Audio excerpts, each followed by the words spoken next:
vamos a evaluar las categorías de riesgo de ecografía tiroidea. Resulta que TSH es bajita, menor a 0.4 y hay un nódulo tiroideo. Esto es indicación de centellografía tiroidea. No quiero que se los olvide eso.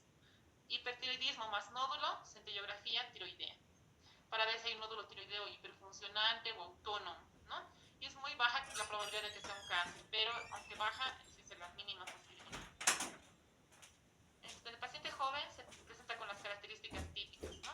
Pérdida de peso, mucho apetito, taquicardia, astenia, sudoración, intolerancia al calor, nerviosismo, irritabilidad e insomnio. Prácticamente el paciente joven se presenta con todos los síntomas, ¿no? He perdido 5 kilos, tengo mucho apetito, siento que cuando camino acelerado siento que mi corazón late muy rápido, tengo cansancio, mis manos están sudorosas todo el tiempo, no puedo estar en el calor, prefiero siempre el frío. Y en el adulto mayor es apático, ¿no? Puede presentarse con pérdida de peso, disminución del apetito, sí puede haber taquicardia, pero los síntomas no son tan típicos como este. Y puede presentarse un paciente con adulto mayor solo con depresión, ¿no? Y puede ser un hipertiroidismo. Y recordar que el hipertiroidismo en el adulto mayor puede estar asociado a complicaciones cardíacas. Entonces, el tratamiento, ¿qué son? Las tionamidas, propiltiuracilo y metimazol, y betabloqueantes, ¿no? Propanolol. Esto se da para la frecuencia cardíaca y en dosis altas nos ayuda a inhibir las hormonas tiroideas.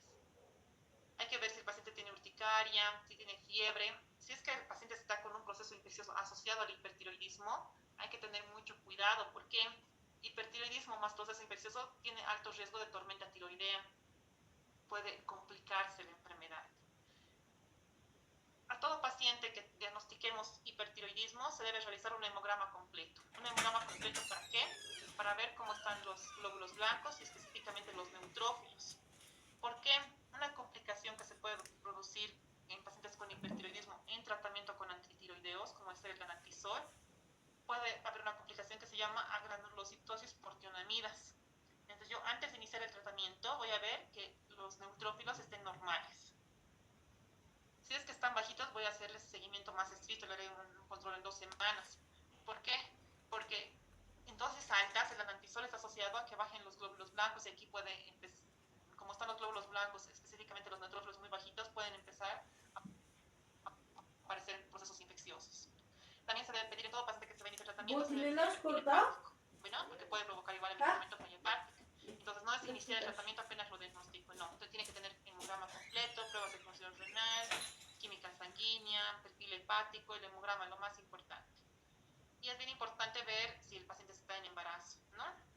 Hay pacientes que no toleran el metimazol y en esos pacientes en embarazo, por lo general, se les hace seguimiento cada 2 o 4 semanas. Y el tratamiento es largo, ¿ya? Es largo cuando danantisol es el de línea preferida. Y se ha visto artículos que con dosis muy bajitas, o sea, por ejemplo, 5 miligramos, pueden estar más de 10 años en tratamiento sin que lleve a complicaciones. Sí, estas complicaciones se asocian a dosis de más de 30 miligramos de danantisol. Otro tratamiento que se puede dar, pero en casos seleccionados, es yodo radioactivo, ¿no? En pacientes que han presentado, por ejemplo, agranulocitosis por tionamidas o tienen no están respondiendo bien al tratamiento, no toman, entonces se puede considerar el yodo radioactivo. ¿Qué es el yodo? Se le da una sustancia para que tome el paciente y esto hace que se bloquee la glándula tiroides, ya no produce hormonas tiroideas. Es el tratamiento definitivo más empleado tras el fracaso. O sea, si fracasa nuestro tratamiento médico, sí, pero pocos pacientes van. O sea, en la actualidad, antiguamente muchos pacientes iban a yodo. Actualmente son muy poquitos los que van a yodo, ¿no? Si hay intolerancia a las tionamidas, la dosis puede ir entre 10 a 15 milicuris. No se debe revisar en embarazadas, no se puede dar yodo a pacientes embarazadas. Es importante que si yo le voy a dar yodo a un paciente en edad fértil mujer, tengo que decir que use métodos anticonceptivos porque no se puede embarazar después de 6 a 12 meses. Es por eso que antes de darle la dosis de yodo tengo que hacer una prueba de embarazo, ¿no? Contraindicaciones absolutas: embarazo, lactancia, infancia, oftalmopatía moderada grave. Si un paciente tiene orbitopatía activa, si yo le doy el yodo, va a reactivar y va a empeorar la orbitopatía. Entonces, en esos pacientes no es aconsejado. Sí se puede dar en pacientes con orbitopatía leve.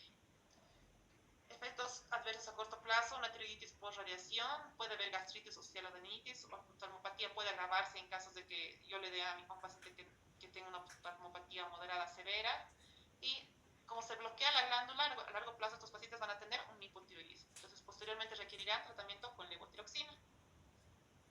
Y ya en casos muy seleccionados igual, otro tratamiento sería la tiroidectomía total. O sea, sacar la glándula que está produciendo mucha hormona tiroidea. Generalmente a estos pacientes se les hace antes de la cirugía una preparación con Lugol. Esto se hace en pacientes que requieren un control rápido de hipertiroidismo.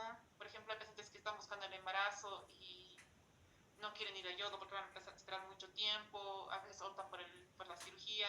Son pocos, bueno. Voces de gran tamaño, eso puede ser que están con un boce intratorácico, o hay ya compresión hacia tráquea, esófago, o cuando ya estamos sospechando de un cáncer, intolerancia a los fármacos, o cuando haya contraindicación para yodo, como ser una oritopatía activa, sí se puede ir a cirugía. El adenoma tóxico o la enfermedad de Plume es los pacientes que consultan por la presencia de un nódulo con síntomas comprensivos de aparición gradual. Aquí este adenoma, o sea, esta presencia de nódulo que tiene es tóxico, o sea, no toda la glándula tiroides está produciendo mucha hormona tiroidea, no solo esta parte, ¿no? Acá predominan las manifestaciones cardiovasculares, puede haber taquiarritmias, insuficiencia cardíaca refractaria, y acá hay ausencia de asociaciones autoinmunes, o sea, solo ese nódulo es tóxico. Esta es la escala de Wayne, estaría un poquito borrosa. Es como la escala de Zulewski para hipotiroidismo, pero esta es para hipertiroidismo. Entonces, esta lo podemos hacer en consulta. Nos sirve para ayudar al diagnóstico, pero también nos puede ayudar en seguimiento. O sea, por ejemplo, si yo en una primera consulta lo veo a mi paciente con una escala de Wayne de, por ejemplo, 20 puntos, y la próxima le veo con una escala de Wayne de 12 puntos, entonces veo que el tratamiento le está mejorando, ¿no?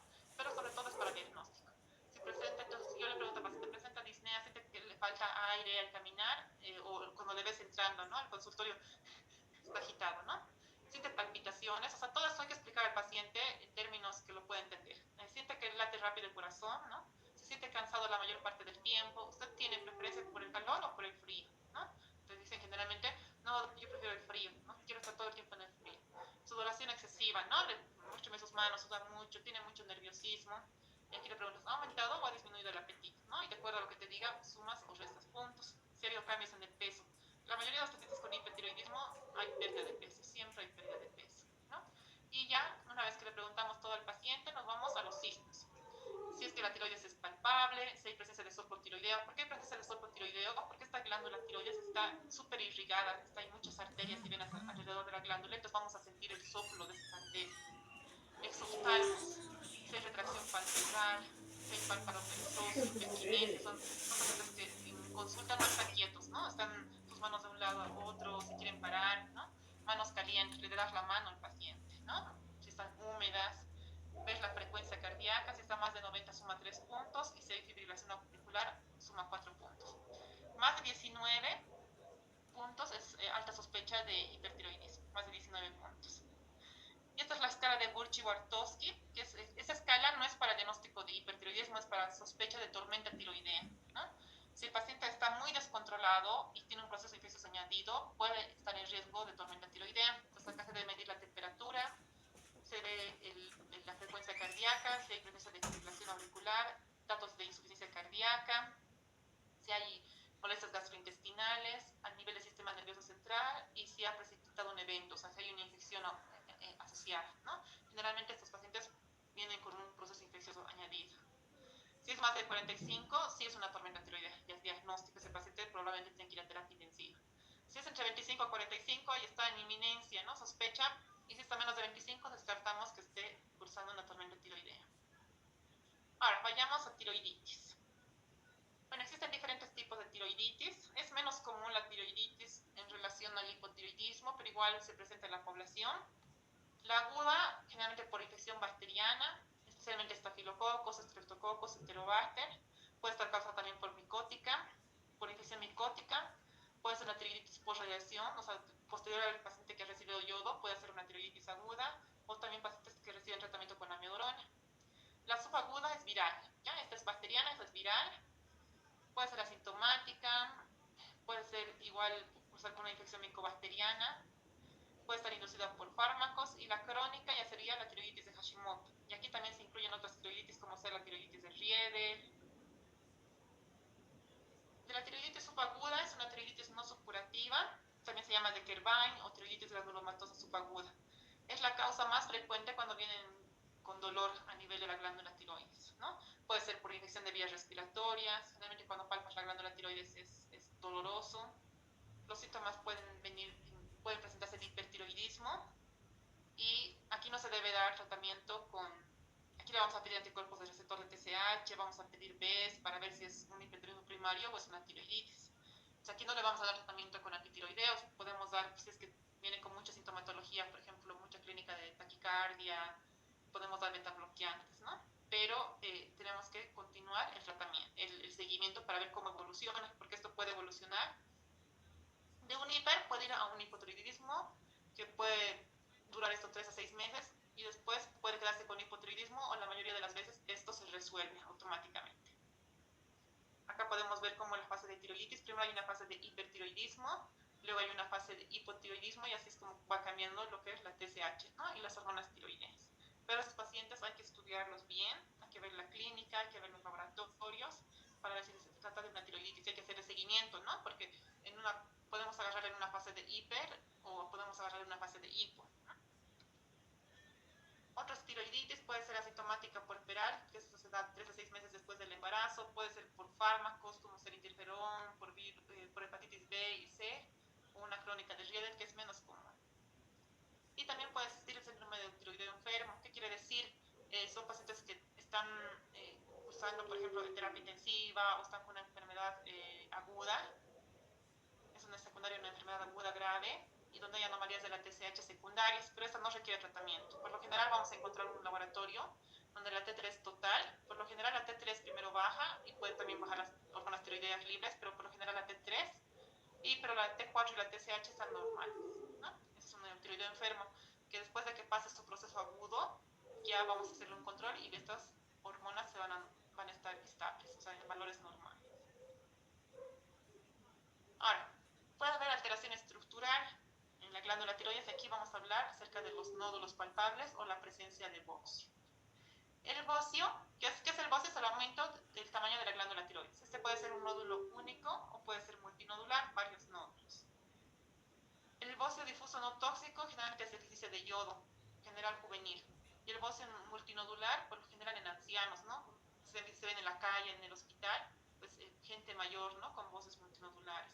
Siempre se debe descartar que no sea una neoplasia. Sin embargo, en los bocios multinodulares es poco frecuente que sea un cáncer. Entonces, es bien común la patología nodular tiroidea. Ha habido un incremento en la detección por el uso indiscriminado de la ecografía. Es por eso que les digo que no se debe realizar ecografía a todos los pacientes. Y es algo bien importante, porque si yo realizo a todos los pacientes ecografía, voy a encontrar muchos nódulos, como ha habido un estudio en Asia, que han detectado mucho cáncer, pero sin que esto afecte la mortalidad. Si bien ha aumentado el número de patología nodular, no ha aumentado el riesgo de mortalidad. Entonces, no se debe realizar ecografía a todo paciente. No, con ese mensaje quiero que se quede, ¿no? Si palpan un nódulo, y en ese caso recién. Entonces, es más frecuente en mujeres y ancianos. La importancia radica en la necesidad de excluir malignidad. O sea, ¿qué es lo importante si yo encuentro un nódulo? Que este sea benigno o maligno, ¿no?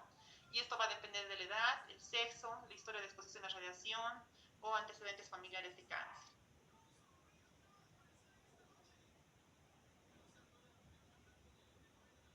Entonces, las formas de autodescubrimiento pueden ser autopalpación, como les decía en un principio. O sea, el paciente se ha palpado y se ha dado cuenta que tiene una masa en el cuello y viene asustado a consulta, pero él no se da cuenta que ya lo tenía hace mucho tiempo, ¿no? Puede ser que justo por algún motivo se haya tocado el cuellito y se dé cuenta. O puede ser en consulta, ¿no? Nosotros, ¿no? Que estemos realizando el examen al paciente y le palpemos y le decimos, ¿y desde cuándo tiene esto? Y no, doctora, nunca me di cuenta que tenía aumento de volumen en el cuello, ¿no? O a veces el uso indiscriminado de ecografía, o sea, es frecuente. Si yo hago, por ejemplo, a 10 pacientes de ecografía de tiroides, voy a encontrar nódulos en 3 a 6 pacientes, entonces por eso no está indicado. Hallazgo ecográfico, puede ser que le pidan ecografía por algún otro motivo y se encuentre un incidentaloma tiroideo. ¿Qué quiere decir? Que de manera incidental he encontrado un nódulo, pero no lo estaba buscando, ¿no? O en pacientes que ahora por el COVID hace años se han hecho tomografía de cuello, de tórax y hayan encontrado de manera incidental, en resonancia magnética o en estudios de PET-CT. Hay que tener en cuenta que si es oligoasintomático, no hay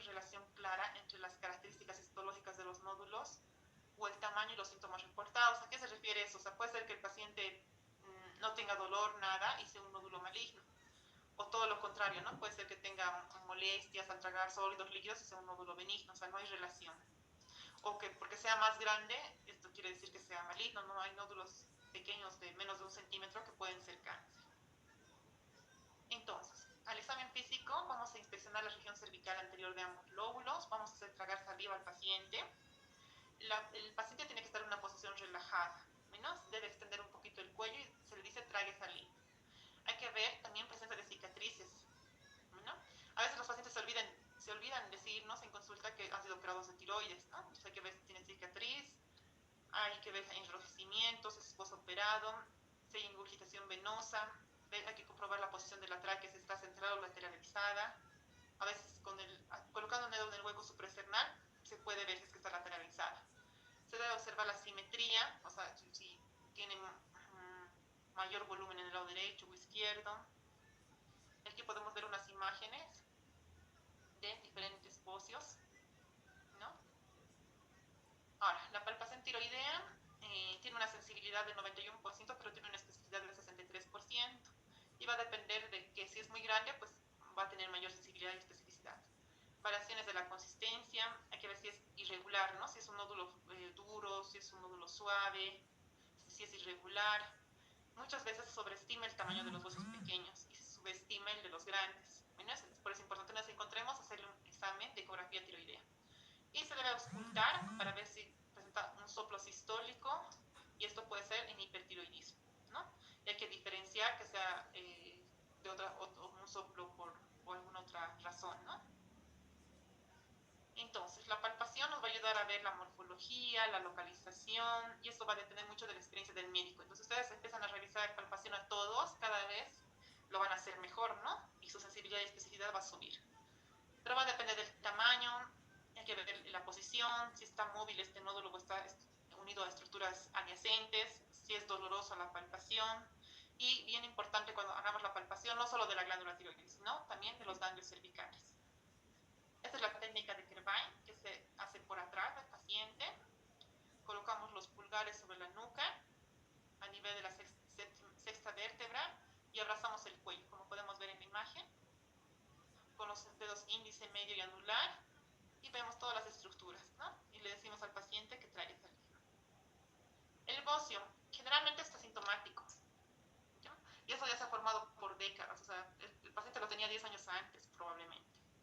Generalmente es diagnosticado por el médico durante un examen físico, y las manifestaciones clínicas se relacionan con el crecimiento. A veces son cosméticos, ¿no? O sea, he visto una masa en mi cuellito, a veces compresivos, ¿no? Porque está comprimiendo ya la tráquea, estructuras vecinas al cuello.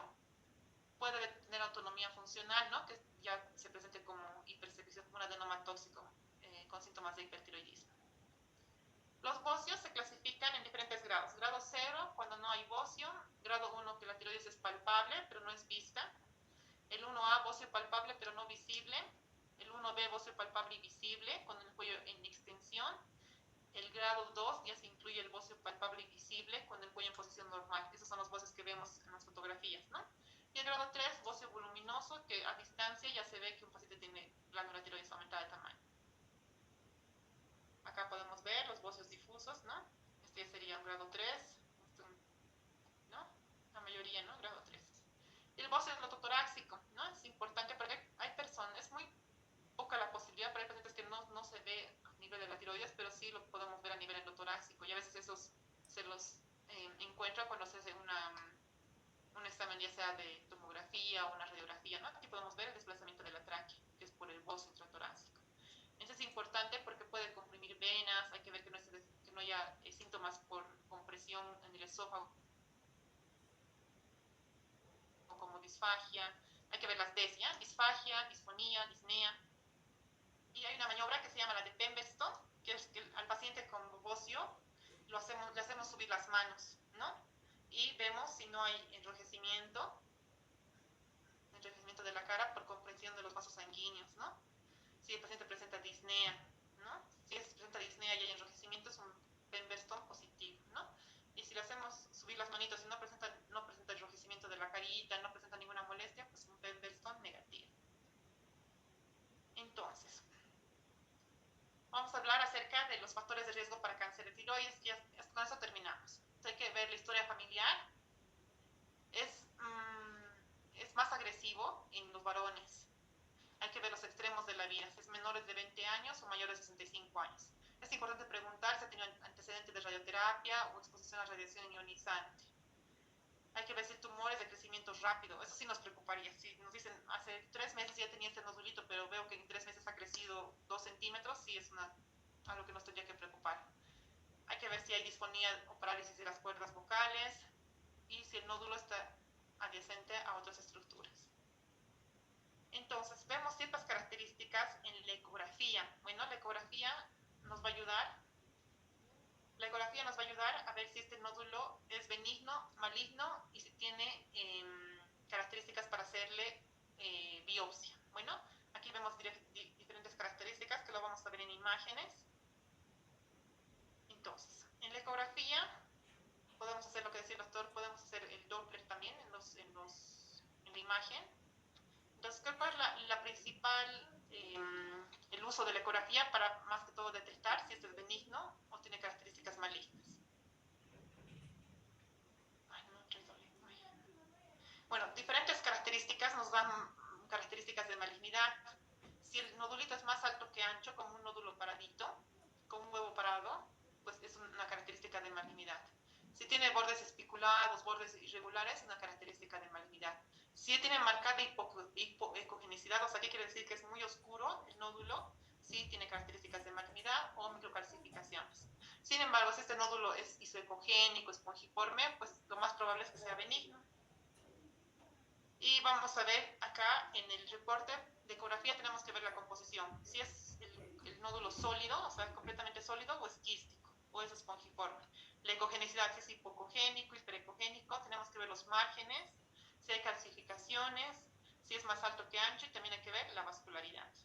Y aquí podemos ver, bueno, el nódulo benigno, por ejemplo acá, un nódulo benigno es un nódulo quístico, completamente benigno, menos de 3% posible de que sea cáncer. Bueno, esto es quístico, cuando es líquido, en la ecografía se va a ver negro. Bueno, aquí está un quiste tiroideo. Bueno, quiste, pues, ¿por qué? Porque tiene contenido líquido. De muy baja sospecha son nódulos espongiformes. ¿A qué se refiere espongiforme? Es como que yo mojo una esponja y lo pongo a un papel y se va a ver así como esponja, ¿no? Son nódulos que tienen contenido líquido y sólido, ¿no? Aquí ven, esta parte gris es sólida y parte líquida. Esos son los de baja sospecha. Muy baja sospecha. Los de baja sospecha son nódulos sólidos, pero que, miren, son hiperecogénicos, isoecogénicos, o son nódulos mixtos, ¿no? Contenido sólido y líquido, contenido sólido y líquido. Y ahora los de sospecha intermedia son los que ya son hipoecoicos. ¿A qué me refiero hipoecoico? En relación a los músculos tiroideos es más oscuro. Mientras más hipoecoico sea, más riesgo de malignidad. Pueden ver, miren, comparen esta hipoecogenicidad con esta hipoecogenicidad. Esta es mucho más oscura, ¿verdad? Entonces tiene muy alto riesgo. Entonces, de sospecha intermedia es que sean hipoecoicos, ¿no? Y que tengan todos que sea sólido, completamente sólido, nada de líquido y que tengan márgenes regulares. Y los de alta sospecha, lo que les comentaba, calcificaciones, como podemos ver, puntitos blancos, ¿no? Esas son calcificaciones. Que sea muy hipoecoico, como podemos ver esta imagen, oscura, ¿no? Muy hipoecoico. Que aquí que sea más alto que ancho, ¿vemos? Más alto que ancho. Aquí vemos que tiene bordes irregulares, ¿no? Miren, aquí es redondito, ¿no? Y podemos comparar con este que tiene bordes irregulares. Aquí que tiene calcificaciones, que tiene bordes lobulados, y también cuando hay ganglios de sospecha, ¿no? Cuando hay ganglios de sospecha. ¿Cuándo es un ganglio sospechoso? Cuando no tiene su hilio, cuando hay pérdida del hilio, acompañado de un nódulo, entonces puede ser de alta sospecha. Entonces, los criterios de malignidad son estos, que sea hipoecoico, que tenga vascularización, cuando ponemos el Doppler, que tenga vascularización intranodular, los márgenes irregulares, como podemos ver acá, las microcalcificaciones, que no tenga, que tenga ausencia de halo, o sea, que miren que no se diferencia el borde, o que sea más alto que ancho. Entonces, si nosotros encontramos características sospechosas, hay varias calculadoras para ver si un nódulo tiene sospecha de benignidad o malignidad. La más usada por la mayoría de las sociedades es la CBTIRAT. Entonces acá hay calculadoras en internet, igual ponen, no es necesario que lo sumen esto, pueden poner en internet, en Google, calculadora AC de tiras, y ahí van marcando, ¿no? La composición, si es completamente sólido, si es hipoecoico, la forma, si es más ancho que alto o más alto que ancho. Tenemos que ver los márgenes y los focos, ¿no? Si tienen macrocalcificaciones, no, es que macro, grandes, es de benignidad, pero microcalcificaciones, como focos puntiformes, sí nos dan un criterio de malignidad. Entonces vamos a sumar los puntos. De acuerdo a cuántos puntos nos sume, vamos a ver si hacemos biopsia al paciente. Por ejemplo, si es un TIRAX 4, tiene una sospecha moderada y el nodulito es de un tamaño de mayor a 1.5 centímetros, en este caso le voy a hacer biopsia.